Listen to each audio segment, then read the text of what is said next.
আসসালামু আলাইকুম। ধারাবাহিক সংখ্যার যোগফল যদি নির্ণয় করতে যাই, আমরা দেখব যে এখানে 10টি করে সংখ্যা আছে, প্রত্যেকটা লাইনে 10টি করে সংখ্যা আছে। যোগ করার নিয়ম কি? আমরা এটা যোগ করব। যোগ করার নিয়ম হচ্ছে উপরে থেকে গুণে আসবো, 1 2 3 4 5। এখানে 5 দিব, আমরা এখানে 5 দিলাম, তাহলে এখানে যোগফল আমাদের 165। এটাই আনসার। এখানেও তাই, এখানে 1 উপরে থেকে গুণে আসবে, যোগফল 1 2 3 4 5। এখানে এখানে 5 দিব, তাহলে এখানে যোগফল হবে 555।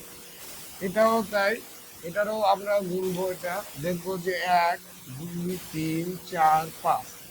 পাঁচে এখানে 5 দিব, তাহলে যোগফল এটা হবে 625।